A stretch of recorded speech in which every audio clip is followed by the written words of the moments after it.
L'Éternel Dieu commanda à l'homme, tu mangeras librement de tout arbre du jardin, mais de l'arbre de la connaissance du bien et du mal, tu n'en mangeras pas, car au jour où tu en mangeras, tu mourras certainement.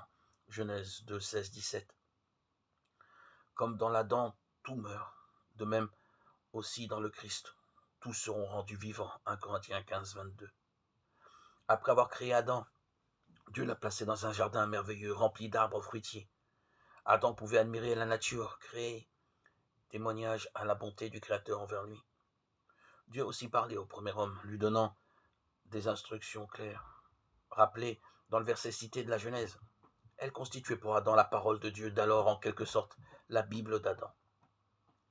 Qu'a fait Adam de sa Bible?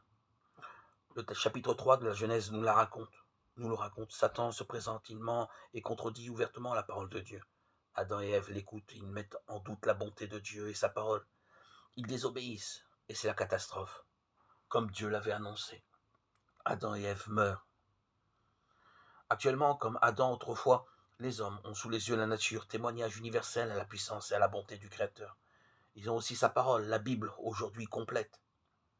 Et la triste histoire se répète, les hommes aveuglés par Satan ne croient pas ce que dit la Bible et mettent en doute la bonté de Dieu. Comme leurs premiers parents, ils sont pécheurs, ils désobéissent, ils meurent. Mais au milieu de ce sombre tableau, une lumière est apparue. Jésus, le Fils de Dieu, est venu sur la terre. Il a résisté à Satan et s'est confié en Dieu. Il a obéi, et cela jusqu'au bout. Il a donné sa vie sur la croix pour des hommes coupables et désobéissants. Il est mort pour eux, mais il est ressuscité le troisième jour. La mort est vaincue. Satan est rendu impuissant. Hébreux 2, 14. Et tous ceux qui croient en Jésus reçoivent la vie éternelle.